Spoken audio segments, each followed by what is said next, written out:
Hai teman-teman, bicara mengenai kesehatan yuk. Simak di May Medical Talk, enjoy!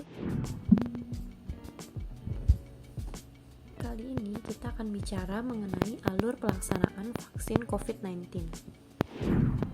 Pentingnya mengetahui alur vaksin COVID-19 agar dapat berjalan dengan kondusif dan tidak terjadi hal yang tidak diinginkan. Alur pertama yaitu pendaftaran dan verifikasi data, di mana di sini perlu membawa KTP sebagai kartu identitas pengenal dan nomor HP yang masih aktif. Setelah itu akan diverifikasi data tersebut. Alur kedua yaitu screening anamnesa dan pemeriksaan fisik sederhana, di mana setelah verifikasi data, maka akan diarahkan ke meja anamnesa. Di sini akan ditanya mengenai riwayat penyakit seperti kencing manis, darah tinggi, dan lain sebagainya. Apabila memiliki riwayat tersebut, ada baiknya sebelum vaksin medical check up terlebih dahulu di puskesmas maupun di rumah sakit.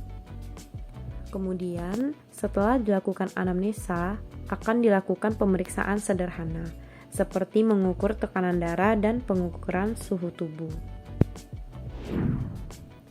Alur ketiga yaitu penyuntikan vaksin.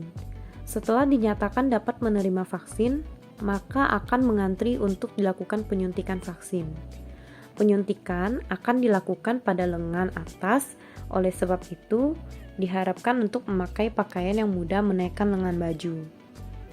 Vaksin akan diberitahukan oleh petugas, yaitu nama vaksin tersebut, tanggal expirednya, dan vaksin yang disuntikan masih baru.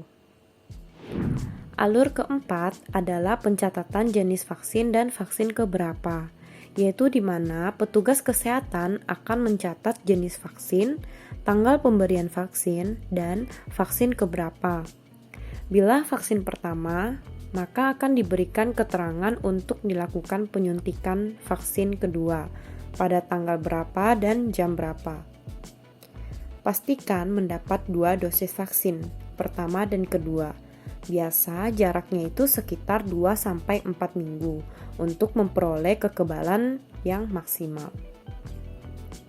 Apabila ada keluhan atau gejala yang timbul setelah vaksin, dapat menghubungi fasilitas kesehatan di nomor call center 119 extension 9.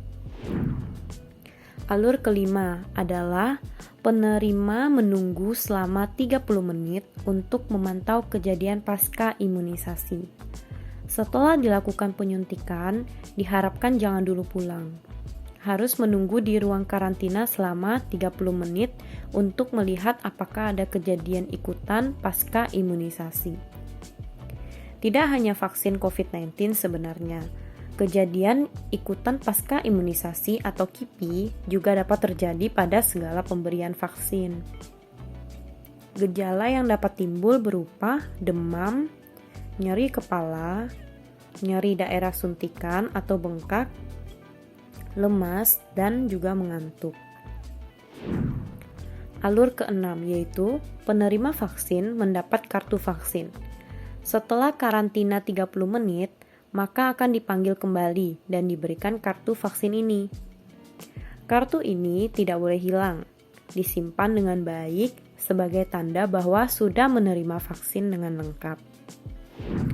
Kemudian, hal yang perlu diketahui adalah prinsip pelaksanaan vaksinasi. Pertama, dilakukan oleh dokter, perawat, atau bidan yang berkompeten. Para tenaga medis di sini sudah mendapat pelatihan sehingga penerima vaksin tidak perlu cemas berlebihan. Rileks pada saat penyuntikan agar tidak dirasakan terlalu nyeri. Kedua, melakukan penapisan status kesehatan penerima sebelum vaksin, di mana akan dilakukan screening terlebih dahulu sebelum vaksin disuntikan. Ini bertujuan untuk mengetahui riwayat penyakit yang diderita dan apakah dapat menerima vaksin untuk saat ini. Ketiga, penetapan protokol kesehatan. Tidak henti-hentinya diingatkan untuk selalu mematuhi protokol kesehatan, yaitu memakai masker, mencuci tangan, dan menjaga jarak. Keempat, mengintegrasikan dengan kegiatan surveillance COVID-19. Kemudian waktu. Yang pertama, tidak mengganggu jadwal pelayanan imunisasi rutin. Yang kedua, satu sesi pelayanan maksimal 10-20 penerima vaksin. Ini bertujuan untuk meminimalisir penerima vaksin berdesak-desakan dan tetap dapat menjaga jarak. Ketiga, vaksinasi dapat diatur sesuai jadwal layanan kesehatan lain.